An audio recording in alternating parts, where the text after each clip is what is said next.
Tonight on Piers Morgan Uncensored, one of the most infamous men in the world, Andrew Tate's misogynistic tirades have been viewed billions of times online. He's now been effectively banned, though, from the internet. He doesn't think that's fair. Tonight, I'm going to try and work out if it is.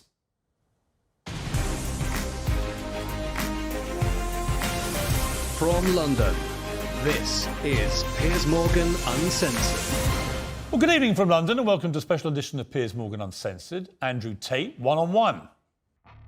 He's the most famous man you probably never heard of, with billions of views online. At one point this year, more people were searching Google for Andrew Tate than Donald Trump or Kim Kardashian. A former professional kickboxer, he was kicked off Big Brother in 2016 after a video emerged of him striking a woman, in what they now both claim was a consensual sex game. He's since made millions as a pornographer and casino owner in Romania, but it's his online videos that have made him notorious across the world, posing as a playboy with fast cars, cigars, weapons and cash. He rants about his often scandalous views on women. Or instruct a female to provide sustenance. Cook. So I think my sister is her husband's property, yes. Tells young men they can get as rich as him by paying for his digital life lessons. I have 100 business tips I'm going to teach you, which will allow you to make your own money instantly. But amid global media backlash, the net has closed on Andrew Tate.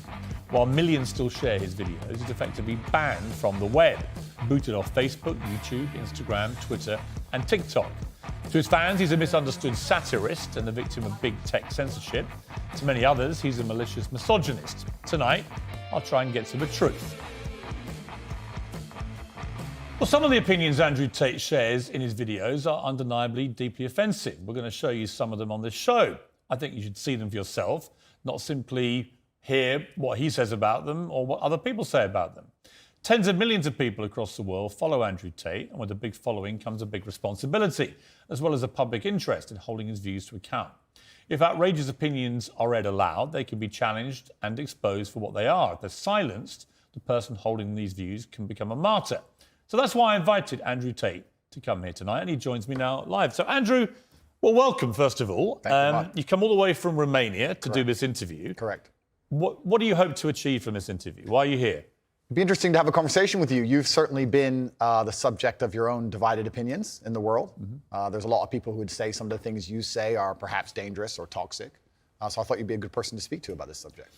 I didn't know much about you before this year, and then I suddenly became very aware of you, as the world did, because, as I said earlier, you were the number one subject searched on Google ahead of Donald Trump. Yeah. I didn't think it was even possible. Yeah. Why did you get suddenly so popular / infamous, do you think? I exploded. I certainly didn't do that with magic. I've been on the internet for a very long time. I think in the world we live in now, as the other side, the people who disagree with me, as they get more and more tyrannical in their censorships and their hate mobs, etc., as standard masculine practices are deemed toxic, I didn't put a magic spell on everybody. I managed to accumulate a large amount of affinity with the male populace across the Western world because I'm simply saying things that many men believe, think and feel. The problem I would say is I want to play you just a clip off the top. This is from Joe Rogan, who's somebody I absolutely love. Sure. And I think it explains to me what I presume my issue with you is going to be, right? Correct. And you have absolutely got the right to try and persuade me otherwise. Sure. But Joe Rogan said this about you. My 12-year-old and my 14-year-old asked me about Andrew Tate. And my what'd you 14-year-old say? asked me, I said, he's a legit world champion kickboxer. I go, I like him a lot. Why do you like him? And I was asking him. And they said he says a lot of funny stuff on Twitter and TikTok. He f***ed up with the misogynist stuff. Yes. Because if he didn't do that, if he just did the pro-male stuff. So I thought that was interesting because when I've gone over everything that's been at the centre of the debate about Andrew Tate, I come down with Joe Rogan in the sense that there's a lot of stuff you say I agree with. You know, I've got 3 sons in their 20s. It's not easy, actually, being a young male in the modern world. And I think a lot of the things that you say about that can resonate with them. Yeah. The problem comes with the, 10, 20% or whatever of your output, which on the face of it appears to be blatant misogyny. And when you couple that with your massive influence and huge reach, that is why the social media companies have decided to effectively cancel you. I don't believe in cancellation. I don't believe in censorship particularly. That's why I've invited you to come on the show. But I do think a lot of the things you've said are blatant misogyny. Do you accept that? So you made a very interesting point there. You just said on the face of it appear to be blatantly misogynistic. I understand that on the face of some of the long format content I've made, if you're going to take a few seconds out of hours, chop it up, put it all over social media, accompanied with my massive fame, then things can absolutely not be taken out of context. I do not hate women in any regard. I have no negative relationship with women. No women have come forward saying I've hurt them. I have no criminal record for hurting women. There's no way I can be seen as the face or the devil in regards to how men treat women on the planet. I'm absolutely and utterly the opposite. I believe in protecting and providing. I've been misunderstood. There's been large contingents of people who have tried very hard to purport lies about me. And the truth of the matter is, I've been producing content for a very long time. Hours and hours of videos been cut down to 2 or 3 seconds of clip. Those clips have gone viral and people misunderstand me. But I think you've used this phrase and be taken out of context. And I'm not sure that is correct in the sense that it still comes out of your mouth. And some of the things some of the things you've said, I just think are blatantly. Well, let's do them. Let's hear them. Let's go through some. Sure. Right? So you said this about Me Too / rape. This is probably 40% of the reason I moved to Romania. In Eastern Europe, none of this garbage flies. You go to the police and say, he raped me back in 1988. They'll say, well, you should have done something about it back then. Yeah, so the point I was making was obviously at the height of the Me Too scandal, and also if we look at Amber Heard and Johnny Depp, there's been a lot of high-profile cases where men have been accused of things they did not do without evidence, and their lives have been completely and utterly destroyed. Right. When I say these things, people sit and say that, oh, he hates women. I don't hate women. I think rape is disgusting. I would take a stronger stance on rape than the British government. I think these people should face the death penalty. But to sit and say that women without evidence can go forward and just make up accusations against men, even though they've been repeatedly proven to destroy men's lives at will, is absolutely and utterly What about asinine. a woman who was raped back in 1988 and goes to the police? Then the man should face absolute and complete justice. But do you understand that when that clip appears on TikTok as a clip, and all right... As a clip, completely. Okay, but it's still something that came out of your mouth. Do you accept that when that appears on TikTok, a lot of young, maybe not as smart as you, young men, right? Impressionable, teenagers, will read that and go, what's he saying here? Is he saying that rape doesn't exist? No, I completely. I'm not going to sit here as a professional and say that I can't be taken out of context. What I will say is that one small sentence you've taken was from a 1-hour video where I explained that, of course, rape is disgusting. Of course, everybody should be punished for their crimes regardless of when they happen. But people are not perfect, male and female. And if you give women the opportunity to destroy men's lives without evidence, there's going to be a contingent of women who will do that. I'm trying to make a balanced and nuanced argument in a world where people have no attention span. They're going to take a few seconds, put it online, decide someone's good or bad, not be interested in the longer format video. And here I am. No, I'm certainly a person who takes personal responsibility. That's who I am as a person. But we live in a world now with TikTok videos 5 or 6 seconds long. There's no content. Do you think women are the property of men? No. The point I was making... Why have you said they are? Because I made a religious point. I said that when a man marries a woman, the woman's father walks her down the aisle, and hands her away to the man. Traditionally, this is what it says in the Bible. I'm a religious person. I believe in God. I live in the most religious country in the world. So you do think that the woman becomes the men? I think she takes his last name. I mean, let's watch the clip that you said about this so that we can get it in context. So I think my sister is her husband's property, yes. When a bride is walking down the aisle to marry the groom, the father walks next to her and gives her away. True or false? Absolutely. But I've been married twice, as it turns out, and on both occasions, I didn't believe that the woman was being handed to me as chattel, as property. Perhaps the way the reason I'm asked that question repeatedly, and I'm asked in a loaded way. So would you rephrase what you said there? Now, that's an interesting point about phrasing. The way I would say things before I was famous, I have to take personal responsibility and accept that if I make a video that 500 people see and 1% of them misunderstand it, that's not a problem. If I make a video that 5 million people see and 1% of them understand. So specifically on that point, I think my sister is her husband's property. She took his last name. She married him. She wanted to join his family. She has said it herself. Right. So she's still a sovereign individual. She's absolutely not a sovereign individual. Property means that the husband owns your sister. Listen, my friend, if we want to argue about this, you need to go back to the Bible, to the Quran. You need to argue with religious. No, I'm not talking about anything in the Bible or Quran. But that's what it says. No, I'm asking you what you think. I think that if a woman marries a man and she decides to take his last name, that they have different roles and responsibilities within that marriage, and I believe that. That's not the question.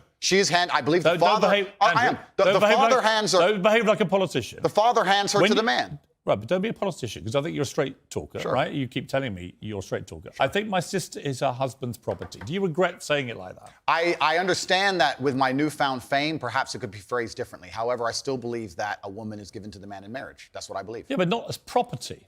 No, the property is the word that other people use when they ask me the question. But as an equal partner in a loving union. That's what marriage actually means. It doesn't mean that when you get married, the woman is given to you as a bit of chattel.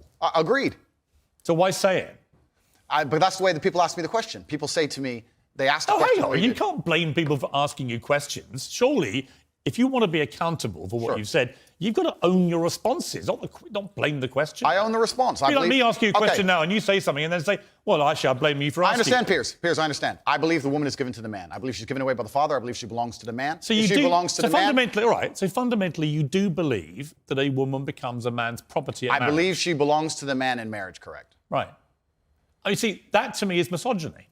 And you're entitled to your opinion. Right. But do you not understand why people think it is misogyny? I understand why some people can be very offended by what I say. What they do is they take a point like that and they ignore all the other points I make the other way around. Yeah, but that's why I've repeatedly asked you about that line to see if you've changed your position. But the reality is you haven't. It's not about changing positions. I'm a full-grown adult and I stick by the things I say and I'm responsible for them. Which, by the way, is fine. Absolutely. But you did say at the start of this little exchange, you said, I wouldn't maybe say things the same way now that I did before I was famous. And yet, actually, you've doubled down and said exactly the same thing. On certain points. So that is what you believe. That's my point. Yes. I'm trying to work out, look, I don't know you. We've just met, right? Yeah. I'm trying to work out who Andrew Tate is and what you actually believe. I don't want to twist anything at all. Then let me make it very, very clear to the camera. I believe a woman is given to the man in marriage. I believe that. I also believe a man has a duty to protect and provide for her. I believe a man should lay down his life if something happens or his wife's life is threatened. I believe that women and children first are on the lifeboats. But men, I believe that men. But a man doesn't own a woman. It's not. No. It's okay. Unless they literally buy them as a slave. Well, obviously, we're not talking about that. We're talking about religious, biblical marriage. We're talking about something else. Yeah, but I'm a Christian. I don't believe that I own my wife. Do you believe your wife was given away to you when she took your last name? I believe that there is a process where a father traditionally walks his daughter down the aisle and hands his daughter to this man, and they stand there and become a union of two loving people in a partnership. No, because there's no ownership involved. I didn't say ownership. He's not selling her. The father of the bride isn't selling his daughter. No, absolutely. Well, that's what property means. She becomes a member of your family. Is it? I think we're arguing over semantics. We're not, though, because fundamentally, I don't believe a man owns a woman. You do. Well, I don't think a man owns any sovereign individual. I don't think we live in the world of slavery. I don't own any men or any woman. Right. Nobody owns When anybody. you use phrases like property, that's what you imply. I understand. And so my point again is, you're a smart guy, right? Correct, There's no denying that. You're smart, you're a good talker. I've seen a lot of the stuff. But what I don't think you quite fully understand. No, I understand very well, when Piers. young, impressionable people who are not as smart see things like, I think my sister is her husband's property, yes, and you've just reaffirmed that belief, they think that they have the right to own women. I understand that very well, Piers. That's why people think you're a misogynist. Completely. I understand all of this very well, which is why when you're saying I was backtracking, I'm not. Do you have any regret, though, over the way you phrase this stuff? Well, this is the point I was trying to make. The point I'm trying to make is, when I was not nearly as famous and I was making long format content, I was not sitting there anticipating I'd become the most Googled man on the planet and that a few seconds could be taken out of context. That was not my anticipation. No, but it's still what you believed. It's what you believe now. So what's the difference? It's not about, you're asking me, you're saying that young people who are impressionable. If you said to me, look, Piers, honestly, I've had time to think about this and I wish I hadn't said it, I don't believe that. That's one thing. Actually, you've said the opposite. You said, actually, that's what I think, yeah. I think that when it doesn't really matter whether you recorded it when you're famous or not famous. It's what you actually believe, right? I believe that a man has a duty to protect and provide for a woman. I believe that a woman's father gives her away to the man. That's what I believe, and that's in my marriage. That's the circumstance I'm going to live under. If people want to live in a different scenario, that's completely theirs. Their prerogative.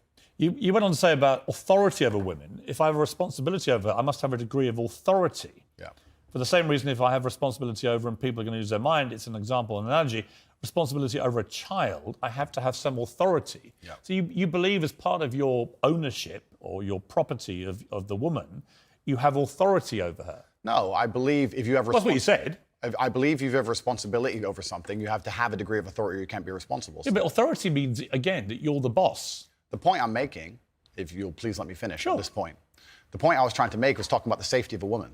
She was walking alone at night. And I was saying, well, I wouldn't let my woman walk alone at night. And they said, well, you're not in charge of her. You don't get to decide what she does. I said, I understand, but if I'm responsible for her safety and I'm the person who's burdened with making sure she is safe, I have to have the authority to say, don't put yourself in unsafe situations. The two things are linked. Well, you don't have authority. You have you can absolutely have the right to say to the woman you're with, I don't think you should, but ultimately... If she decides, then I can't force her. Right, so authority implies that you have the ability to control someone. No, authority implies that I have the moral right to sit and say that that's an irresponsible thing to do and I'm responsible for That's not what authority means. Well, I'm not going to... If you think I'm going to lock somebody up in their room, is that what you're implying? No, I don't think you know what authority means. I know what it means. I'm saying that if I just a different description of what authority means. If I have responsibility for her safety, then I have to have the authority to tell her not to do unsafe things. Yeah, but authority means that you have some form of control over this woman.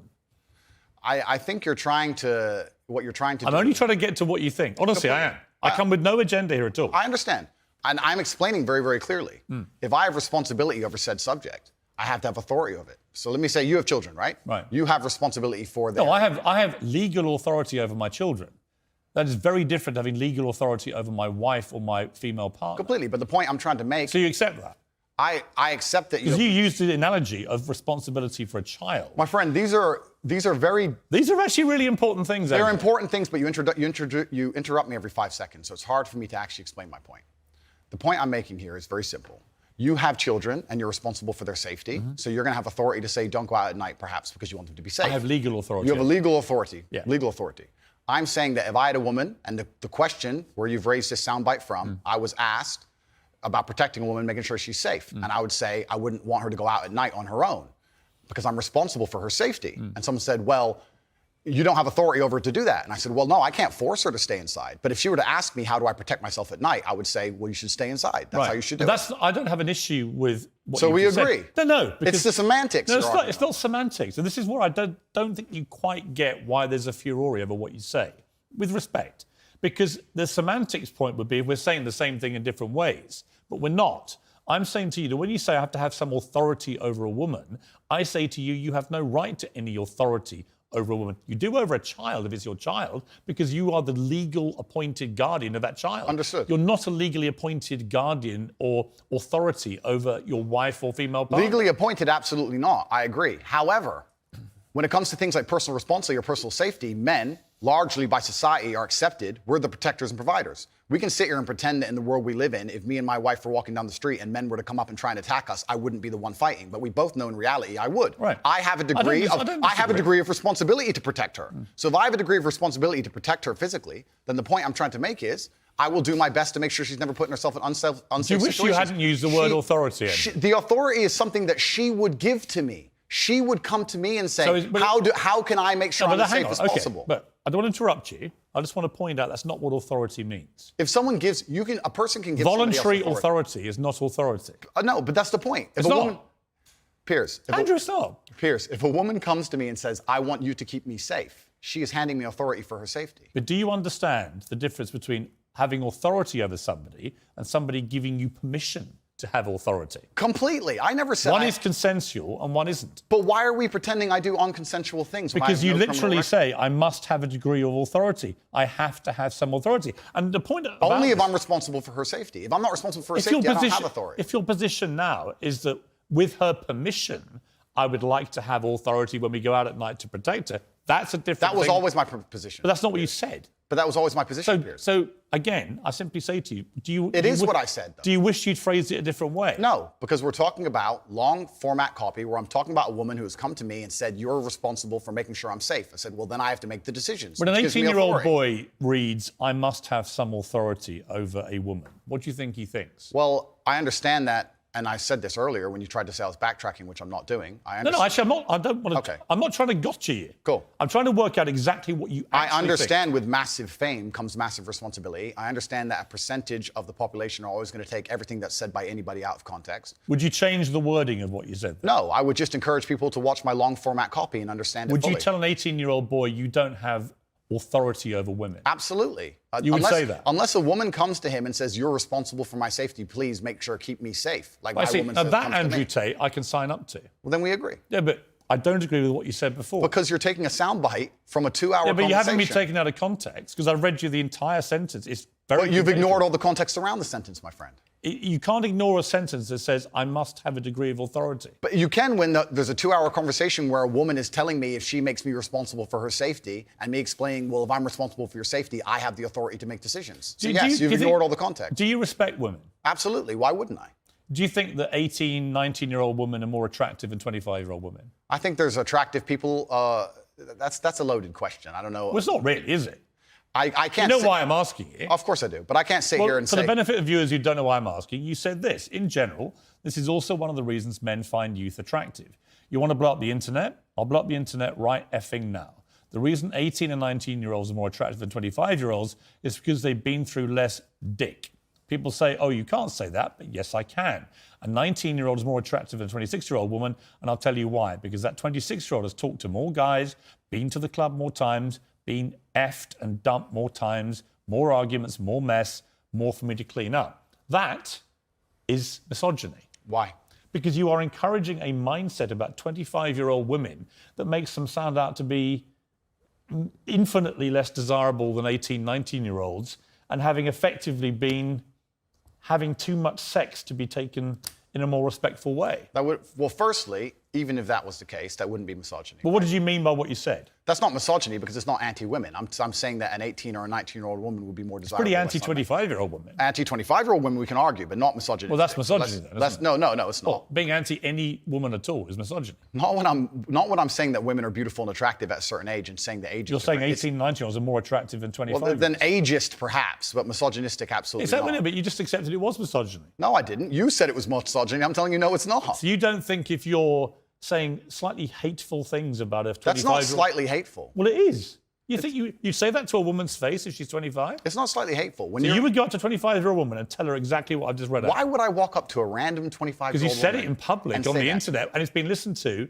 and watched by millions and millions of young, impressionable boys. Correct. There was a large panel. There was a conversation. There was hours longs of conversation. There were feminists attacking men for toxic masculinity and attacking me and saying things, and I said things back which were going to antagonize them. Which you've done yourself a bunch of times. I think a lot of allegations of toxic masculinity are not toxic. Correct. I do think that kind of sentence that I just read out, that paragraph, is actually toxic.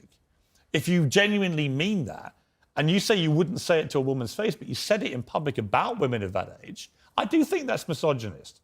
And I think you probably do too. I don't think it's misogynistic. I understand why it can be insulting to You wouldn't say it to a woman's face? Well, it depends. You're making out like I'm walking around the street going up to random 25-year-olds. Well, effectively, you're doing it to tens of millions of people online. There's no difference. Not at all. We're discussing a topic. We were discussing the ideal age of a man. Should young boys, right, in their teens, are you comfortable that they would have that mindset? Be honest. I think that young boys in their teens lack life experience. They lack nuance. And they need to be very, very careful what they're digesting online, whether it's my content or anybody else's. Yeah, I think you know for a fact millions of them are digesting exactly what you're saying. Completely. The entire internet, to a degree, I think any subject you can find, there's going to be a whole heap of content. I come back to the Joe Rogan thing, Andrew. Is that a lot of what you say, I agree with. Yeah. Right? I do, genuinely. I've written a lot of stuff you said. A lot of the stuff you talk about, I think, yeah, he's got a good point, right? So we agree about a lot of things. But when I read that kind of thing, I'm like, how much of that is you? How much of that is some act? Do you regret saying stuff like this? I don't. And actually, do you see it as weakness to admit you shouldn't have said something like that? No, I don't live with regret. I think what's happened is that, like I said, long format content, arguments with feminists, arguments with the toxic masculine crowd, arguments with the left, and they're going to take a small clip, small sentence from ours, and they're going to try and paint me as a villain. But I'm not left or right. I don't know what you are, Piers. Exactly. That's my point. But that's my point. And I understand. And you're doing exactly as I knew would happen on this interview, which is because you're a busy man. You're not going to watch hours and hours and hours of video. Actually, I have watched hours and hours of video, and I'm going to come to the stuff where I agree with you, and I'm going to come to the stuff about your censorship, which I have issues with. So this is, it's a long interview, right? Sure. I just thought off the top, you said to me, and you were quite bold about it, well, go on, then let's go through these. And you should keep going. I will sit here and stand by what I said. I believe that on that, I just read to you then. Yeah. Do you wish you hadn't said that? I understand how it's been misconstrued. I understand how it's been weaponized against me. Do I regret it because it's been weaponized and used against me? Well, that's slightly annoying. That's not why I want you to Did I regret. at the time mean what I said in the context of the conversation, which obviously you're not familiar with and the people at home are not familiar with? No, I meant what I said. The 25-year-old women, they've just talked to more guys, been to the club more times, been effed and dumped more times, more arguments, more mess, more for me to clean up. Well, there's a whole bunch of context and conversation around that's been missed, and I don't think I'm missing much context. Well, I encourage people who are interested to go watch it. Right, but I mean, I've just read out 3 sentences on the bounce there. I don't think there's any context I'm missing. I mean, you've made it pretty clear what you think about the difference between 18 and 90-year-old women. I wasn't talking about myself, even. I was talking with a Muslim guy who was on the panel, and he was explaining how youth is very valued in most parts of the world, and why virginity is valued in most parts of the world. The feminists were arguing against it, and I was sitting there, actually, very much like you, a mediator between the two, explaining why, in most of the world still today, perhaps not in the Western world, virginity is coveted, youth is coveted in most of the world, and throughout all of human history. And I was sitting there making the point, explaining why in certain parts of the world they think how they do, well, even though it's very different to the Western world. So I was making a point, mediating between two groups very similar to yourself. The conversation has been misunderstood. They've taken this clip of it and it's been weaponized and used against me. I understand that is because I am now the most famous Google person on the planet. It's inconvenient, sure, but I'm definitely not a danger to women in any regard. I date women 25, 26, 27 years old all the time. None of them are offended by the things I don't think you're a danger to women. I think the danger, if it concerns you, the danger is the influence you have on young men to have this kind of mindset about women. And that's really where I'm trying to get to what you really believe and how much you've just shot off because you think it's like entertaining and you haven't really given it much thought. And whether now you're a bit older and you've had all the fallout, whether part of you is thinking, actually, if I had, as Joe Rogan says, if you hadn't said stuff like this, you'd probably still be on all these platforms. You'd be massively more popular, massively more famous, massively richer. So I'm really just trying to get to, on the blatantly misogynist stuff, do you just wish you hadn't said it? With great power comes great responsibility. It was certainly said before the great power came. It's inconvenient to a degree. However, like I said at the time, with the context of the conversation, I know that I'm not saying things which I believe to be detrimental to the world. However, they've been misconstrued and they've been misunderstood. If a 25-year-old woman was watching this, would you say, I'm sorry for saying that? Well, I wouldn't want anyone to be offended by anything I say. But I say things that offend. And this is the thing that's interesting, Piers. Please let me finish. Yeah, but you're behaving like a politician. But hang on. You could say I'm interrupting. You do. But you're answering a different question to the one I asked you. So as an interviewer, you're behaving... Sure. Okay, you accept that. Let's accept we both got up. Okay. So again, my point is simply, if a 26-year-old woman is watching this and has heard those comments, would you just say to her, look, I'm sorry, I shouldn't have said that? No, I won't. I will say that I am sorry that offends you. However, there's a large contingent of the world... That doesn't mean you're sorry. No, I'm not sorry. That's the point I'm making. I'm sorry if that offends you. However, there's a large contingent of the world that believe that, and I was mediating for a conversation. Parts of the world that believe that about 26-year-old women are parts of the world where women are not allowed out on their own. That's a conversation. They have to wear full burqas. Well, that's a conversation. They're not allowed to drive cars. That's nothing to do with me. But is that the kind of world for women that you... I was mediating a conversation. No, I'm asking you what you think. I don't live in a country where that happens. You're using that as the excuse for why you're not sorry for saying it. It's not an excuse. Is that there are parts of the world where this is fine? My friend. So my question to you is, well, do you think it's fine? I don't think it's fine. I live in a world where... You don't think it's fine? This isn't that hard, Andrew. You can simply say, Piers, you know what? With the benefit of hindsight, I wish I hadn't said it like that. And if a 26-year-old woman's watching, I'm sorry I said that, because that actually is blatantly misogynist. And even though that's a view held by other parts of the world, it's not a view I share. Now, I would respect you more if you said that than if you try and say, well, it's said in other parts of the world, so I'm not sorry. I think that doesn't tell me what you think. Then you need to understand why my content existed in the first place. My content existed because I tried my very hardest to be an absolute and utter realist, especially with uncomfortable truths. I was pointing out that very uncomfortable... Is that a truth? It's an uncomfortable truth in many parts of the world. It's not a truth that I'm happy about. It's not a truth I created. Hang on. You're doing it again. What do you mean that's a truth in other parts of the world? That's what you said. You're not talking about another part of the world. You're talking about what you believe is the difference between 18 and 90-year-olds and 26-year-olds. I was talking about... It's your belief. I was talking about what the people on the panel believe the difference is. So what do you think the difference is? I think the difference is age. What's the difference then?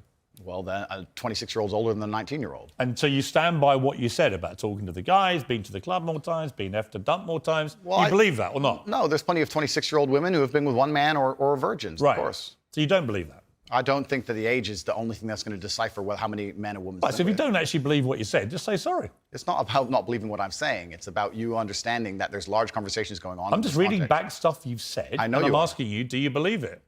I believe that it's more likely a 26-year-old's had more partners than a 19-year-old. Right. You don't know that. I don't know that. You're right. In fact, there could be absolutely no evidence for that whatsoever. Completely agree. So why say it? Why stigmatise all 26-year-old women? It's not about, we're repeating ourselves here. Well, not really. I'm just trying to get to what you actually believe. I believe that men find youth attractive in general. I believe that in the context of the conversation, 25-year-old women aren't old. I agree with you. They're not, especially I'm old. I'm a lot older than that. The point I was making was part of mediating a panel, a conversation between feminists and some Muslim guys. I get it. Okay, I get it. good. But So you you understand want- why I said the sentence. But as far as I know, you weren't espousing what a Muslim man might think. You were espousing what you think. I was espousing what the people on the panel believed. But you were saying what you think. I feel like you're trying to pin me down. If it's not what you believe, just say, I don't believe that. What part wouldn't I believe? Well, you tell me which part you don't believe. There's the sentence. Which part would you now say you don't believe?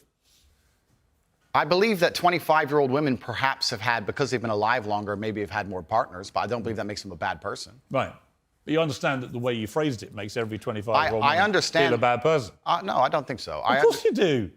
You're not stupid, Ad. Come on. Piers. Andrew, you're not stupid. You know what that sounds like to any 25, 26-year-old woman. Completely. And you're Right? So you have maligned every 25, 26-year-old woman with that statement. And I'm simply asking you, to all those who are not of the type of women that you've described here, are you sorry? I don't want anybody to be offended by anything I say. I want to be a positive force in the world. I don't want anybody to hear what I say and make them feel bad about themselves. I want all people to live righteous and good, whether they're male or female. And anybody who's You lead a righteous life? I think I do, yeah. Do you? Yeah. You boasted openly of having 6, 7 partners at once. So is that righteous? I'm not taking there's no moral view from me. Simply asking you what you think righteous means. I think righteous is living true to your heart and knowing that you're doing good by people, not snaking anybody, not lying to anybody. I know I live a very righteous life. Have you ever been in love? Yeah. How many times? Plenty. I believe in love between men and women. I mean, real love, you know, where it's... Yeah. I believe... How many times would you say? Enough. I believe men and women are a beautiful union. I think we're slightly different, but when we work together, we're the most powerful force in the world. How many women have you loved? I don't know, Piers. A few. Give me a ballpark. 5, 10, 20? Let's say... You don't forget how many people you've been in love with. Come Let's on. say 10. I mean, I've been in love, and I certainly believe that men and women, when they work together, it's the most beautiful force on the planet. I believe in family. I believe in children. I believe in... If you believe in family and children and love, why are you single? I'm not single. Well, you're not married. That's what I mean. Well, if I was married, the last thing I would do is advertise it to the feral psychopaths on the internet. So I'm not a feral psychopath. Well, that You called me friend earlier. Can be debated, Piers. But the point I'm making as a whole is that all of these... Do you want to get married is my point. No, but let's please for a second. You don't or you do? Let's please for a second, because you've interrupted me so many times I've failed to... Well, actually, I've only interrupted you, just to be clear, when you've actually answered a different question. Cool. Well, then on all these points you're And making... you've admitted that. On all these points you're making, on repeat, you're taking these sentences and on repeat you're you're weaponizing them against me. I'm not weaponizing anything. Okay, it's fine. No. You're weaponizing the weaponizing, which doesn't exist. No problem. But you said to me, come on, bring it on, read out all the things that you think are blatant misogyny. All I've done is literally read out all the things we identified from all the research that I thought were blatantly misogynist. Understood. And giving you the chance to respond. And the only time I've interrupted you is when you've tried to answer a completely different question. Understood, Piers. But these things were said in large context where often I'm talking about how, for example, on the same podcast where you've read one of them sentences from, I was talking about how it's a man's duty to die by a woman. And the guy asked me, he said, if 10 men with knives attacked your woman, wouldn't you just... I said, yeah, I'd stand and die. I'd never just run away, because I have a duty as a man. I must die on the spot to protect her honor and my honor. I'm talking about a man having responsibility to his duties. I'm talking about the old traditional ways of masculinity. And what happens is a few sentences from such a long conversation is taken and used against me. I understand that. So I want you to understand that I'm talking about protecting and providing for women. I'm talking about a man making sure... Do you want to get married? No, but we have to all feed into each other, Piers. I'm talking about It's not a hard question. No, but I'm talking about protecting and providing for a woman. I'm talking about a man being responsible for her safety. I understand. So of course I believe in men and women. Of course I believe in love. Of course I believe in marriage. Of course I believe in family. No, but none the of that was idea my that I question. don't believe in the idea that I don't believe in these things I is didn't crazy. ask you if you believed in it. I asked you if you're going to get married. One day, absolutely. You'd like to. If I'm not married already, I will be married one day. If I'm not, Well, you might be secretly married. I could be married, correct. Why would you not tell me either way? Why would I advertise to the feral psychopaths of the world who have tried their very best to destroy me for an opinion about my private life and the things that are most sacred to me? Why Well, you would think I do if that? you said you were married, everyone would hate you? I don't know about people hate me. It's about me understanding that I'm a hard target, but I am very, very protective of the people I care about. Right. But you believe in the concept of marriage. Completely. That's what we were talking about the whole time. What do you think? We talked about a man giving a woman away. Okay. I believe in marriage more than anybody. In here's fact, my- I believe in marriage no, please. Okay. I believe in marriage in the traditional sense. I believe a man has a duty to stand up and be a real man. I believe that the problem with the world today that we are facing is that not enough men are sticking to the age-old ways of masculinity. Mm-hmm. I believe that me standing up and saying a man must protect a woman and provide for her, so he needs to make sure that she's safe. He needs a degree of authority to I have protect no her. problem with- But people do have a problem with it. I'm not, sorry. And that's the world we're in now. Andrew, I'm over here. Sure. I don't have a problem with what you just said. Here's where my problem comes, right? There are a lot of clips of you floating around on the internet, as you know. One of them has you saying, bang out the machete, boom in her face, grip her by the neck, shut up, bitch. In another, you say, slap, slap, grab, choke, shut up, bitch, sex. When people see those clips and hear you say misunderstand those them. things... Agreed. Well, I don't think that... It's not hard to misunderstand it. It is. You might say that it's consensual. Other people would say, whether it's consensual or not, that's a very ugly way to talk about women. Completely. Now let's Hitting watch... them with machetes. No, watch the whole video. It's a girl coming at me with a machete and me saying, here, slap the machete out of her hand. I She's understand. attacking me. I So you don't understand. understand. This is the exact point. I do The understand. No, people don't watch them in full. And this is actually what's interesting. And please don't interrupt me on this point. Social media has changed in modern times. YouTube 5 years ago was 5, 6, 7, 8 minute long videos. Now we have TikTok, 10 seconds, 15 seconds, 20 seconds, YouTube shorts, Instagram stories. Now anything you produce that's long form is cut down to very, very short form. They're interested in clicks, they're interested in engagement. Of course. They find But the you most benefited from all they that. find the most controversial clips they can And Andrew, on purpose. You benefited from all that. Everybody benefits from social media views, as do you. Was it the Hustler? What is it I had an online school, called? Hustlers University. Right. And their whole job was to promote your clips, make you rich and famous. So you've benefited from this system, the one you now profess to hate. You've benefited from I all never that. said I hated You've it. clickbaited like the best of them. I never said I hated it. I'm saying what happened. I don't hate it. I don't hate social media. I think it's a very powerful force. I don't hate the social media. I'm saying The point is, I think you can talk. Look, you can talk to girlfriends of yours, maybe a secret wife. I don't know. It's entirely up Or to you. two. Or two. Maybe you've got 10 wives. That's your business. I don't care, right? My only thing is, I don't care what you do in private. If it's consensual between you and another woman, you can do what you like, right? It's your life. I believe in freedom and liberty. It's when you say it in public, it's the influence that this kind of thing has on young men. Agreed. Right? And I speak to someone with 3 sons, right? Who are, by the way, they're intrigued by you. They're fascinated, right? You're a big thing in that world of TikTok and so on. So they all are aware of you and what you say. So they're all looking.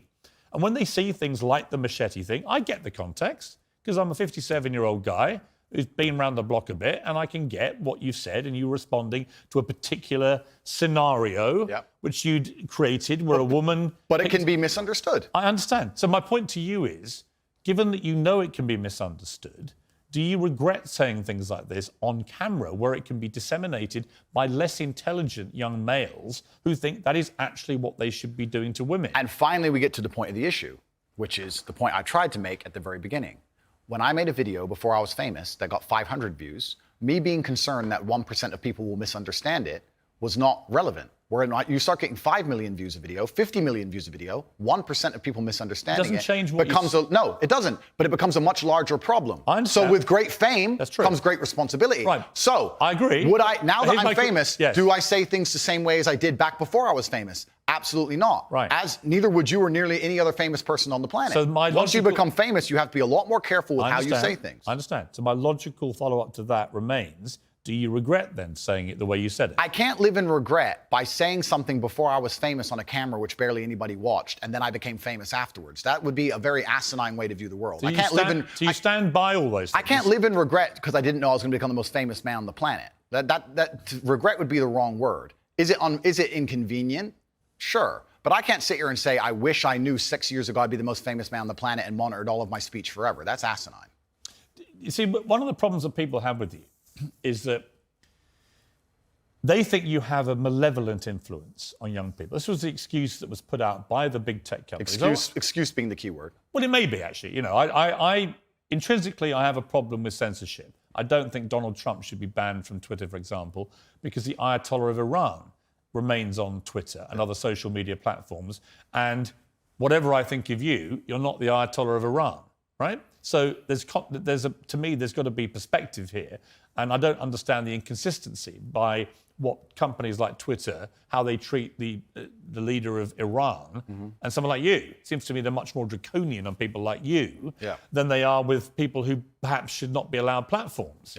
But generally, I don't really agree with no platforming people. But I think what's interesting talking to you is it seems to me like you have gone on a bit of a journey of self-awareness about the impact of some of the stuff you said in the past, and you have said you wouldn't say it again in the same way. Now, you may not want to express regret for that, but it shows me that at the very least, you have evolved to somebody who recognises that these can be quite damaging in the way that you said them. Completely. As a professional and as an adult, it would be stupid for me to sit here and say that now that I'm the most famous man on the planet, my words do not have more impact than they did before. With impact, with power comes responsibility, and things need to be worded in a very careful way. Now, when I do a long format interview, I have to sit there and consciously understand that any 10 seconds of that can be cut and used against me. So I have to be a lot more careful with how I say my words and how I construct my sentences. Of course, we agree with all of that. That's exactly what's happened to me. I agree with all of that. I don't want to be seen as a negative influence in the world. I know that there's a whole bunch of men. I get thousands of emails a week from men whose lives I've saved.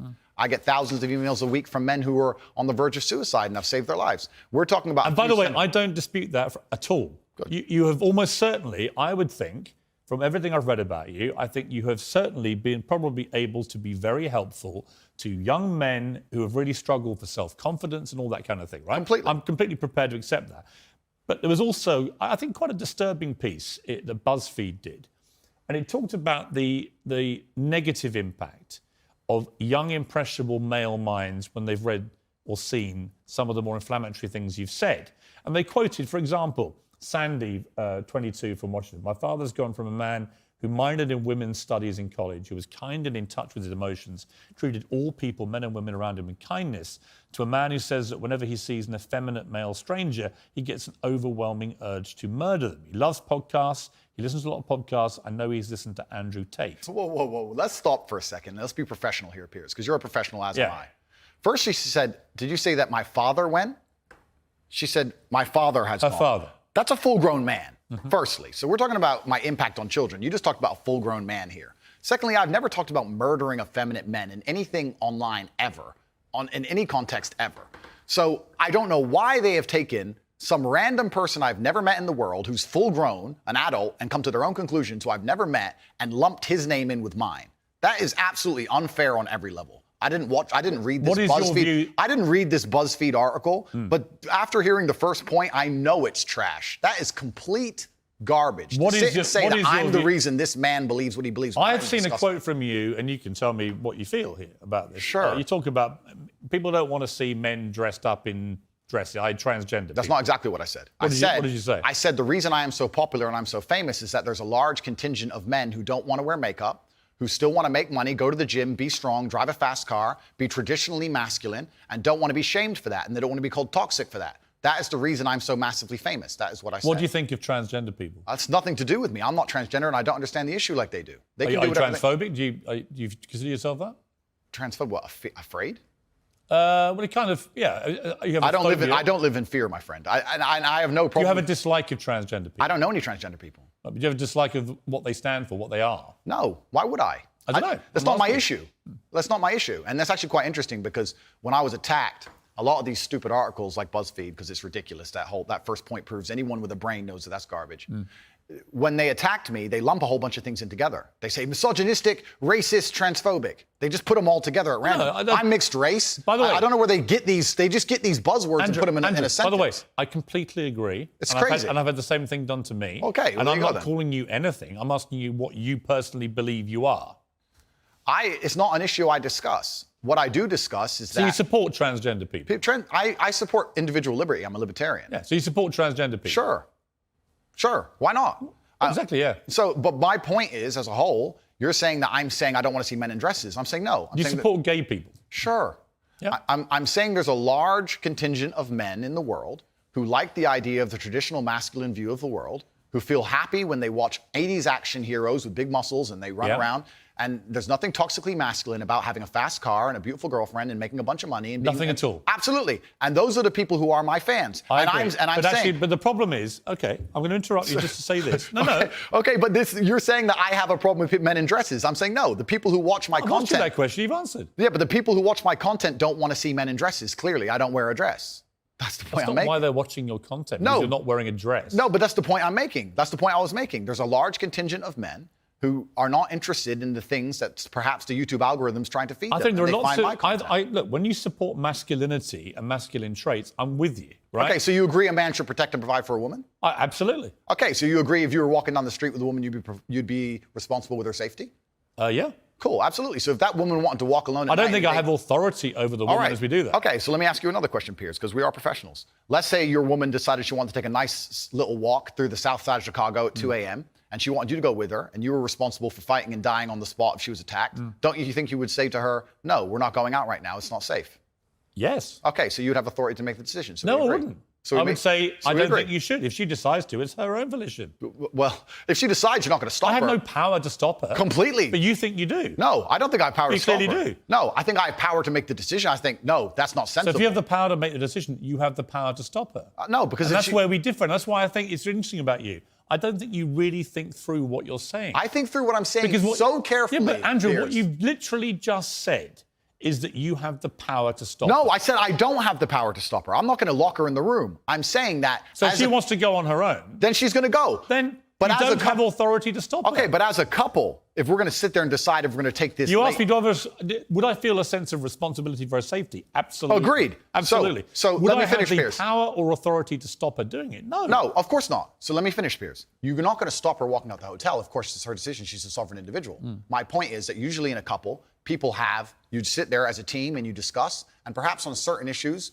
the woman will know more about X and she'll decide X, and the man might know more about Y and he'll decide Y. So I'm saying if we're as a couple and we're sitting there and deciding, as a couple, as a team, and she says she wants to take this late night stroll, I'm going to say, you know what, I'm going to veto this one. I'm going to call veto. do you believe because it's dangerous, Right. which to a degree would give me, in that particular scenario, a degree of authority. If she said, I don't want to listen to you, Andrew. It doesn't give you authority. If she says, I don't want to listen to you, Andrew, I want to go on that walk, then what can I do? Say, well, then Then you don't have authority. Then I wish you the best, my love. Then you don't have authority. Cool, then it's a semantic argument. Not really. I think It's the complete opposite of what you said you had, which was authority. No problem, Piers. No problem. But I think Let we me actually. ask you about what do you believe about depression? Do you believe depression is a real thing? I believe that feeling depressed is real. I don't believe depression as a clinical disease is real, no. Really? Correct. You don't believe people can be clinically depressed? I think PTSD is very real. Unfortunately, I have some friends who suffer from that. I know that feeling depressed is real. I believe that the number one power you have against these things are trying to take control of your own mind and affecting your own life. I believe that it's not healthy to hand over all your power and believe that depression is an outside disease that you can't affect. I know that when I've had difficult periods in my life, and also many of my friends, like I've said, suffered from PTSD and been through terrible things. I've lived a very difficult life, and I know people who have, that the things that made them feel better is when they woke up and said, you know what, I'm not going to allow this to damage me anymore. I'm going to take responsibility. I'm going to get up and I'm going to fight this as hard as I can. Right, and by the way, on that, I agree. So we agree. Right? My favourite speech is the Rocky Balboa one. Okay, so then we agree. No, we do. Here's where we don't agree. Piers. You don't. No, hang on. You got to let me interject when I don't agree with you. Sure. Right? Where I don't agree with you is that there's no such thing as clinical depression. There absolutely is. Well, it's a proven scientific medical reality. There's a different argument about have we gone a bit too soft, right, in schools and all the rest of it. Absolutely. Yeah. Do I think some people moan and whine too much about their lot in life? Definitely. Okay. Are we a victimhood society? 100%. Okay. Is there such a thing as clinical depression? Absolutely. So and my argument is that if you actually bracket everybody who's not clinically depressed and doesn't have the genuine medical condition, then actually if millions of people are deemed to have depression, the ones who really need the help don't get it. Well, that's my point. Well, that I would agree with. You're right. I think it's certainly an overused term. But you don't accept there is such a thing as clinical depression. No, I don't. And that to me is a damaging view. Okay. Well, let me explain why. If someone comes to me and says I'm clinically depressed or I feel very, very sad, I would say the first thing you need to do is stop accepting the identity of a clinically depressed person. Stop accepting you have no control over this. And what you need to do is stop identifying that way, and let's work together to try and fight against it. But there isn't an eminent doctor in the world who would tell you there is no such thing as clinical depression. Who would not tell you that some people is simply beyond their control. Johann Hari wrote a book saying exactly that, my friend. He's not an eminent doctor. No, but he's a journalist. I said depression wasn't real long ago and was attacked for it. Then Johann Hari wrote a book, which What's actually... What's it got to do with Johann Hari? Because he wrote a book proving me right. Most people... Johann Hari's a journalist. Sure. And my point is that a lot of people who are clinically depressed are suffering with something in their life, and if you fix the problem in their life, perhaps they won't feel depressed anymore. That's not a disease. Yeah, but Andrew... That's situational. Andrew, you're simply wrong. If that's what you believe, Piers, it's what I believe. I don't believe in things that take power away. There is not an eminent doctor in the world Piers, that would agree with you. Piers, do you think you know more than doctors? I can't become clinically depressed. Why do you know? Because I don't believe in it. I can't be haunted by a ghost if I don't believe in ghosts. Well, that's like saying I'm never going to die because I don't believe in it. It's ridiculous. Perhaps, but if it allows me to live a life where I feel happy and content within myself. This is that little area where you lose me. No, I don't lose you. You are, because Piers, somebody with your following says the thousands of people who have emailed me saying my doctor told me I was clinically depressed and it's a disease that I have got in my brain and I can't be fixed. And I started listening to you and I realized that that's not the case and I can fix my own life and you're the only person who has ever helped me. Oh, Andrew. Thousands of people have emailed me that exact email. If you think you are single-handedly curing people of clinical depression, you are living in cloud cuckoo land. I am reading the emails of people who I have cured of clinical depression. You're reading emails from people who have believed you when you say there isn't such a thing, and they've probably never been diagnosed clinically depressed. They just want to go along with what Andrew Tate says. I don't think so. I think your view of that is dangerous. I respect that you think my view is dangerous, and I respect you have the right to view that, to think that. I think that clinical depression, I actually agree with you, is massively overdiagnosed. I've already said that PTSD is a very real thing. I've already said... hang on. Okay. Again, you're misquoting me. I did not say clinical depression is massively overdiagnosed. I said that people who claim to be depressed but don't have clinical depression, I think that is massively overblown, right? In other words, there are a lot of people who just have a bad day and declare, I've got depression. Yeah. And I say, well, have you been to a doctor? Have you been clinically diagnosed? If you have, and you have clinical depression, that's one thing. But if you haven't, we could probably work on some mental strength and resilience skills with you. But a clinically depressed person has an absolutely proven medical condition that is beyond their control. Not according to me and many others, my friend. Well, look, what do you know about it, honestly? I know. You're not a doctor, are you? You're not trained, are you? I'm not a doctor. You're not a psychiatrist. You're none of those things. Sure. You're a guy on the make. He's done very well for himself, spouting stuff off, much of which I agree with, as you've seen in the interview, but some of which is ludicrous, and that's one of them. It's not ludicrous. It is. It's not. If you said to me, we're in a victimhood society, it's got to stop, I'm with you. Okay. But the moment you try and deny clinical depression... I believe feeling depressed is real. I do not believe it's a disease that you catch from the sky and you cannot affect. I believe that no matter what happens, I believe you have control of your own mind and you can fight against it. I believe if you change your circumstances in your life, you may feel different. I'll give you a quick example. I had a guy who emailed me saying he was clinically depressed and he was going to kill himself. I obviously am not a psychiatrist, I'm not a doctor. I told him, because I replied to my emails. I said, have you been to a psychiatrist? He said, yes, I'm clinically depressed. I've been on these pills, this amount of time. I'm on antidepressants, it doesn't work. I said, I don't know what to say to you besides this. And he said he lost his girlfriend, that's why he became clinically depressed. I said, listen, go to the gym, get a six-pack first. Once you've got a six-pack, email me again. If you still feel like killing yourself, I don't know what else to say to you. But I'd say, strong body is a strong mind, go train. He went, he started sending me progress pictures, emailing me him getting in better shape, and eventually got a six-pack. He's now a professional bodybuilder. And he said, I can't believe I was considering that. I feel so much better, etc. The doctor was telling him he was clinically depressed and couldn't cure it. He started taking control of his own life, and now he felt better. Now, I'm not saying it's the case for everybody. No. I'm just saying. Here's my question, though. Have you seen the guy's medical records? Of course not. I just told you the So story. you're just taking his word for it?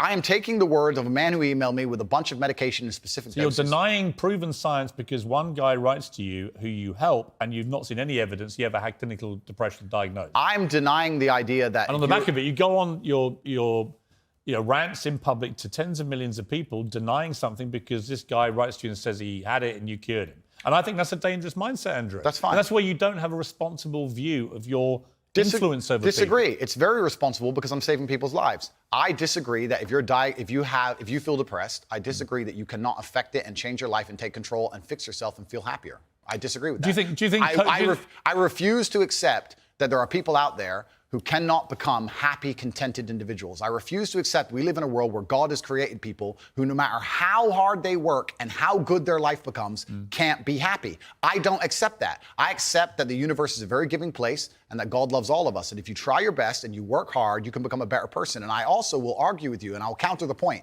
that you sitting here on your platform telling people they have clinical depression, there's nothing they can do about it, is far more dangerous. That. Okay, well then, if they have clinical depression... Why do you misquote me? No, because you're saying... You hate being misquoted. No, you're saying if people have clinical depression, then I never said they there's have a nothing to disease. do about it. They go to a doctor and they get diagnosed and they get help. Then I would argue the point that if It's the somebody... complete opposite of what you just said I said. I would argue the point that if somebody has depression of any kind, whether it's clinical, whether it exists or not, whether they feel depressed or not, whatever, that taking control of their life, taking personal responsibility and working hard is always going to be the positive, best thing they can possibly do for their life going forward. How and the people positive going is around it? them. So sitting here saying, I don't believe in clinical depression, you don't believe in depression. No, I don't. I believe that people can take control and fight against things. Right. I believe in personal sovereignty. Right. Fine. Good. So we agree. No, we don't. Yes, we do. No, we don't. Piers, you're on my side. You're afraid of being cancelled along with me. As I said to you from the start, That's all I it is. agree with a lot of what you say. Completely. So we're But talking I'm about... taking you to task over the stuff I don't agree with. Sure. And I'm just not sure you understand why it's wrong, which is in itself quite revealing. Let me talk to you about Alex. Let me talk to you about Alex Jones, right? Who I have a bit of history with. He tried to get me deported from the United States. Oh, did he? Yeah. What is your view of Alex Jones? I think that Alex Jones is a sovereign individual who, very much like the rabid left, deserves a chance to speak on his points of view. I think that the truth on issues is usually somewhere in the middle between two extremes. And So you think Sandy Hook was staged? I don't know anything about Sandy Hook. Really? You know he's just been sued by the families for millions and millions. I have no idea. You don't know anything about it? No. So why would you support someone in public when you know nothing about the most infamous When thing have I attached to supported it? him in public? You have supported him in public. I've been on his podcast. Yeah, but you said nice things about him. I say nice things about lots of people. What do you think of Alex Jones? I said nice things about you, Piers. That's fine. So you should. I'm a nice person. So to sit and say that I've been on a podcast and I say nice things about But him you means said I you support his right to speak about things like Sandy Hook. I don't know Sandy Hook. I don't know. And You know what it was it was a mass shooting. of school children. Okay, but to sit and he, it's actually no. Let's stop for a second. Please don't interrupt me. Here's why I know why you're good at your job. First, you interrupt people a lot, which is good. It's a good skill, Actually, and then there you go. Prove me right. But here's exactly and the timing's good. Here's exactly what I do. I only interrupt people like you when you either refuse to answer the question or answer a completely different one. Sure. And I want to remind you of what the question was. Fair enough. That's Or fair. when you misquote me back, which you've done repeatedly through the interview, where you say, you see, Piers, you agree with me. And the viewer who's been watching will go, no, he didn't. Cool, no problem. The other thing you do is you try and set these traps like now. So you're saying What's the trap you think I'm setting? You're saying that I agree with every single point of view a man has. I literally didn't say that. You're saying, well, you support Alex Jones. Why would you misquote me? Because you're saying you support Alex Jones and you said you've been on his podcast and he said this. I don't know What do you think of Alex Jones? I don't know everything he said. What do you Piers. think of him? I think on his podcast he was cordial. I think he was professional on his podcast. I've also done podcasts with rabid leftists and people who openly hate me. Is it wrong I do a podcast circuit. Okay. So and I don't know everything he's ever said. When somebody like and I don't know what you're trying to get me here because I did a podcast. If you let me get a word in edgeways, I'll tell you. It's a lame trick. If you let me get a word in, I will tell you. Let's go. Alex Jones said that Sandy Hook didn't happen. It was staged by actors. Okay. This compounded the appalling grief of the families of those poor 20 children who were gunned to pieces by a lunatic with an AR-15 semi-automatic rifle. They were already grief-stricken beyond belief, and this guy poured petrol onto that grief quite deliberately to make a huge amount of money from his InfoWars fake news bullshit. And as a result, a lot of the families have now sued him, and they've won, and he's going to have to pay back tens, maybe hundreds of millions of dollars in damages to these families. And quite right, it won't do anything about the pain he caused them. Some of them actually had people turn up outside their houses with guns because Alex Jones had told them that these parents were making it all up. They were all staged actors. It was all run by the government. So I simply say to you, now I've told you that, what is your view of Alex Jones? I don't see why any of that has to do with me. It's very interesting. I've done the guy's podcast. I know him well. He was professional and courteous to me. When I meet somebody and they show me respect, I show them back. Respect. That's what I do, as I did with you. You respect him? If somebody shows me respect, I show them respect back. So if Adolf Hitler showed you respect, you'd respect him back? That's a stupid question, Piers. It's not. It's a logical extension of your argument. No, if in 1931 I was walking through Germany and a man come up to me and said, sorry for bumping into you, I'd say, sorry, no problem, mate. I'd show respect back. What if- I don't know, what are you trying to say? That I sanction the Holocaust? You literally just said if somebody respects you, you respect them back I say if somebody automatically. shows me respect, I show respect back. That's a good way to go through life. Whoever it is. If somebody shows me respect and is courteous to me, I'm courteous back. How Yes. can you respect somebody who caused such misery and pain to Sandy I have Hook no idea the specifics of the thing you're discussing. I don't understand any of it. Well, when you I don't go- know anything about it. when you You've go- told me your version of events. When did you go on the podcast? I was on the podcast about four times in the last 4 years. I did one So relatively recently. So four times you went on Alex Jones's podcast. Correct. Promoting him, helping him make money. I don't think it was promoting and helping him because, Well, it's his podcast. well, yeah, but I've been on the podcasts of people who absolutely hate me. I've been on liberal left-wing podcasts. I've been on feminist That's podcasts. fine. And no, you just sat here saying I would like you to agree, perhaps we can agree on this point, that I'm not a feminist. I go on feminist podcasts. I do a podcast circuit. I do You're not a feminist? No, I don't know. What do you think a feminist is? Well, let's not change subject here, Piers. Stay on the Hang subject. on, you mentioned feminism. Completely, but you're What trying you said- you're you trying said- to get away from the point, because what you did is you're trying to say, because I did a podcast, I sanction all of this person's views. And I'm saying I do 5 podcasts No, a week. I'm I do saying 5 podcasts a week, and I don't sanction 100% the views of any other person on the planet, because I'm an individual, and he has an individual views, as Right. do you. So I don't know why you're trying to come at me Would with you- one of his views and pretend that's something to do Because with it's me. a pretty big view. No, but and it's a become lame huge- trick, Piers, and you're better than this. Not So a let's lame move trick. on. Would you, It's if Vladimir lame. It's if lame, Vladimir and let's move on. Putin had a podcast, would you go on it? Sure. You would. Great. Okay, then we know what you're talking about. If Vladimir Putin had a podcast, fine, I'd go on that's it. fine. If Joe Biden had a podcast, I'd go on it. If a feminist has a podcast, I'll go on it. If Piers Morgan has a podcast, I'll go on it. If Alex Jones, I don't see the point you're making. There's no point here. You're digging, but there's nothing to find. Well, I'm not. I'm taking your position that if somebody shows you respect them. I think that I'm saying there are lots of people in the world I do not respect. If Vladimir Putin showed me respect, I would not respect him. that's your opinion. But No, it's my view. What's okay, your that's view? your view. Well, Your view is you would. You're sitting here, Piers, saying that I'm on uncensored show, and in your intro you said that it's important that we don't have echo chambers and we have varying Correct. and that we have varying opinions. Correct. But then you're saying the people you don't like, you wouldn't go on their podcast. No. So you are a hypocrite. No, I I'm will not. go on anybody's podcast I and don't think you discuss understand. any point. I don't think you understand what censorship means, do you? Like a lot of words we've had problems with today. You're just saying you're just What do saying. you think censorship means? No, but the point I'm trying to make here. Hang Piers, on. What do you think censorship means? Don't hide from the fact that you're saying you will only do podcasts with people you like. Why do you think that's censorship? No, that's your prerogative. My prerogative is What does it do with censorship? I'll discuss opinions with anybody, and I've done hard left wing. Why are you not asking me about the podcasts I've done for the people who are hard liberal By the left way, wing? I don't care whether they're left or right. Okay. Extremists to me are all nuts, right? Then we agree. Yes. So perfect. Good. Next subject. All right. Here's my next subject. It was a very serious case here. Jesus. And before we move on, sorry, Piers, but before you move on, I do find it kind of disingenuous. And I know we're on a show, and I don't have a personal problem with you, but it is kind of disingenuous to try and sit here and lump me in with some school shooting. That's nothing to do with me. That's nothing to do with me. On any level. Let me respond. On any level. Let me explain. Like you just said, you've been on this podcast 4 times. In 4 years. Since he said the whole thing was staged. I don't know when he said And I think the fact that a smart guy like you wants me to believe you had no idea that Alex Jones, who's been in the news now for the last 2 years for being sued by these families for the most heinous thing imaginable of pouring petrol onto their grief by claiming that shooting was staged. The fact that you're pretending you didn't know about any of that. It's not about pretending and I you've didn't know. been on his podcast 4 Piers, times, Piers. supporting him and making him money. So damn right I'm going to call you out on it. When I do a podcast, if you think I spend time analyzing the point of view of that person and everything they've ever said You should. for years beforehand. It's not years, it was minutes in most cases. Years and years. When did you last go on his...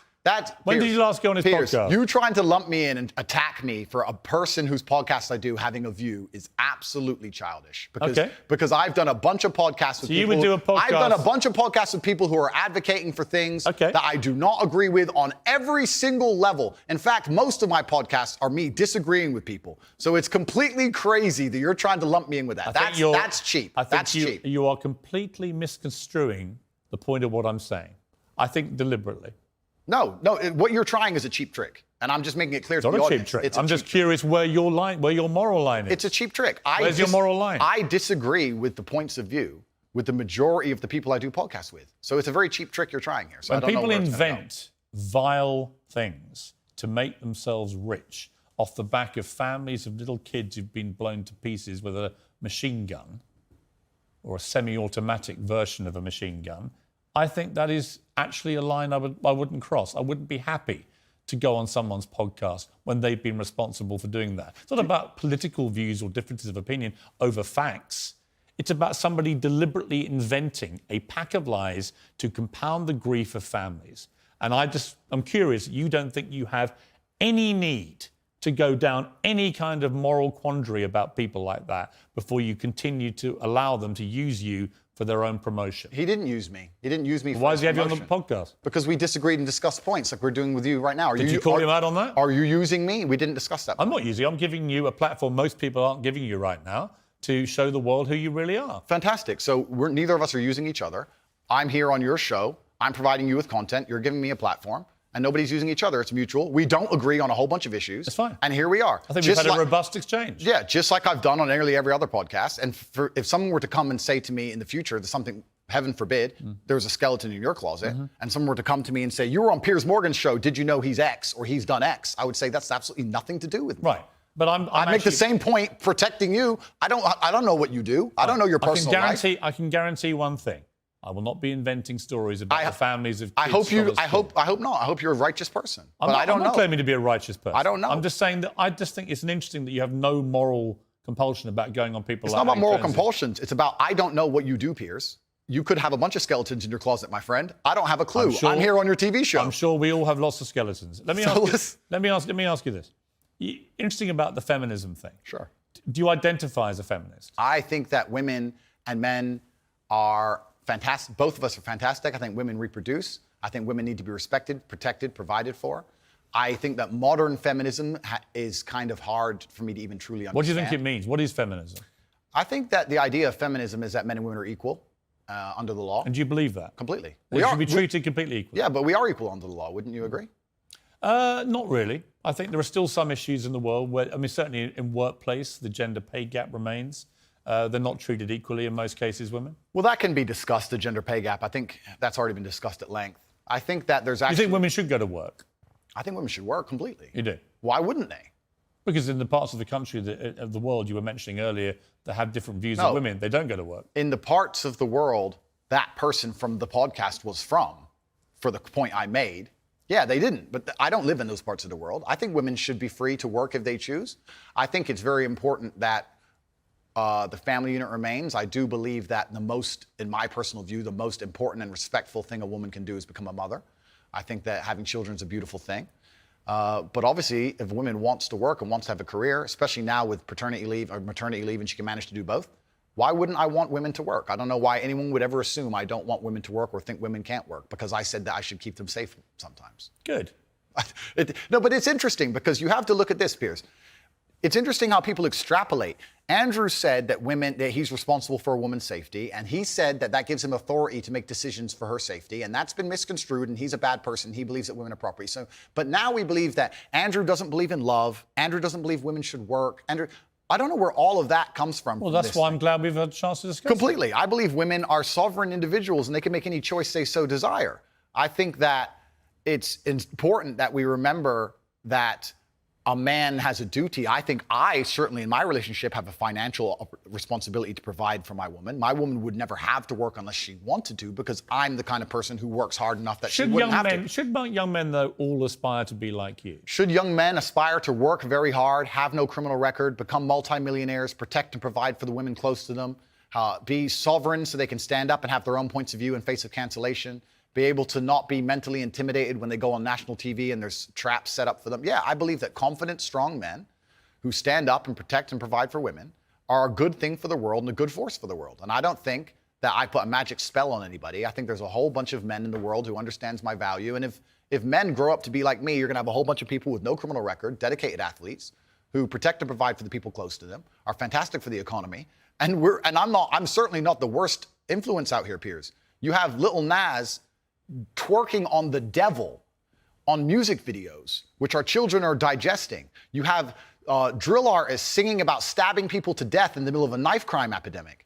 You have rabid psychopaths on whether the right or the left announcing violence on the other side. You have all these insanities in the world. And because I sit here and say I Yeah, perhaps. Now you've laid it out and it offended you, I understand. I didn't say it offended Okay, me. cool. I just read you the things. You read things that you said they could be offensive and some people are offended. Well, some people definitely were offended. Absolutely. That's fine. And honestly, I think some of the things you said were genuinely offensive and misogynist. Okay, so they offended you. And like actually, I said earlier, so they offended you, No, which hang is on. fine. I said they offended you, you interrupted me, and now you're saying they offended you, which is fine. But the point I'm trying to make is this. I'm not the devil.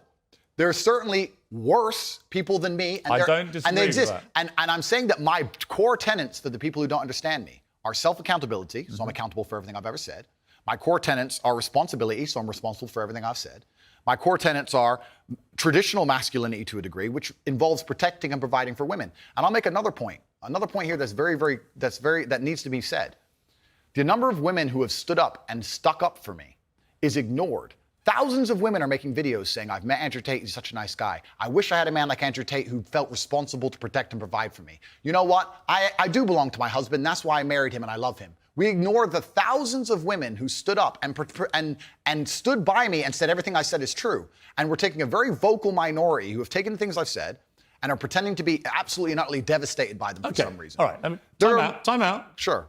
You've had a good run there. Sure.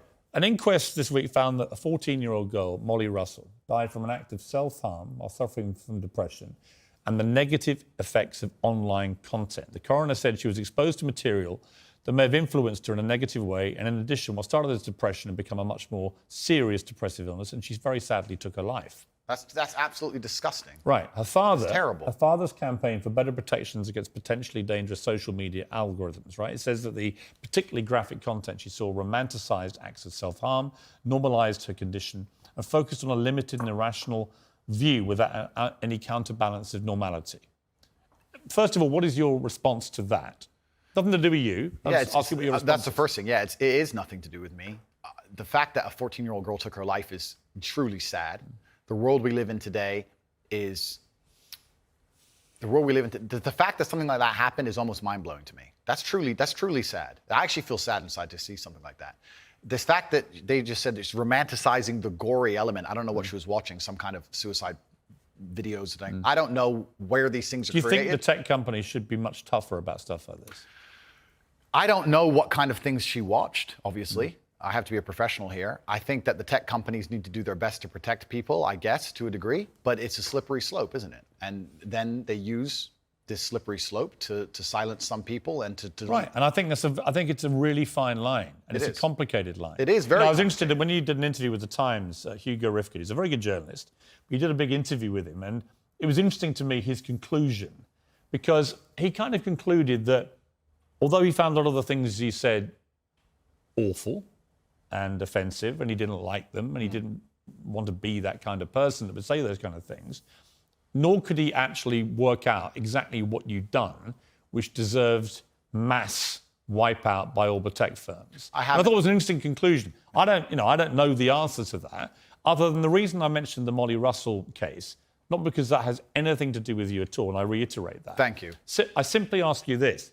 What has come clear to me in the interview is that a lot of things you say you wouldn't say now that you've said before.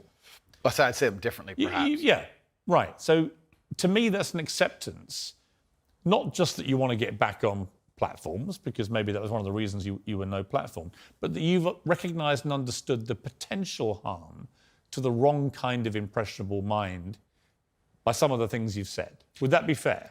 I think that's 80% fair. I recognize and understand that with massive fame, you have to be more careful about being misconstrued. Like I said earlier, 1% of people misunderstanding you doesn't matter with a small audience. It matters with a very large audience. With power comes responsibility.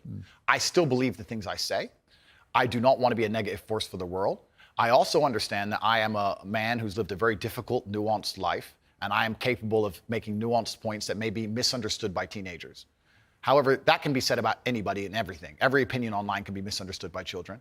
Trying to protect children from the internet is a very interesting subject in and of itself, because I would argue that 80% of the content on the internet can be negative or detrimental to a young mind that doesn't understand the world. Yeah. I'd argue that all of it. We just talked about music videos and dancing on the devil and all this stuff. This stuff is dangerous. By the way, I think you make a very good point on that. So, a lot of these rap stars, the lyrics, the videos, I think, far exceed anything that you've been accused of doing. Completely. Because in a lot of cases, some of them promote non-consensual activity with people, right? And I just think that crosses a line you have, as far as I've seen, you haven't crossed that line. No, I haven't. And this is the thing. And I've been vilified, not because of the things I say, because much more extremist content already exists on the internet. I think the reason I've been attacked and vilified is because of the popularity, because I became so massively famous, not because of what I was actually saying. So as a professional, I analyze that and I understand that, okay, I'm massively famous now and certain things have been taken out of context. However, I still do believe I'm a force for good in the world. And I'm not going to sit here Have and you say, changed, though? it's not about changing. Well, it is. We're all involved in an evolution. How old are you now? I'm 36. 36, right? I bet you're a different person to what you were when you were 26. Oh, that's and absolutely, 16, that's right? absolutely a fact. So we all change. And Mike, you keep talking about being a good person. Yeah. I think if you're honest with yourself, Yeah. that you can see why people found a lot of the stuff you've said problematic and misogynist. And I think you've recognised you wouldn't express yourself in that way again because you've understood that it's caused a lot of harm. And that's really what I wanted to get to today, was an acknowledgement by you that these things clearly were said in the wrong way, created the wrong impression if you didn't mean them the way you intended them, and can therefore have a malevolent influence when you have a huge following. Yeah, when you have a huge following, you certainly have to be a lot more careful about how you get certain points across. That's absolutely a fact. Andrew, I appreciate you coming all the way from Romania. Thank you. It's been an interesting conversation, and I thank you for having it. Cheers, friend. Well, that's it from me. Whatever you're up to, keep it uncensored. Good night.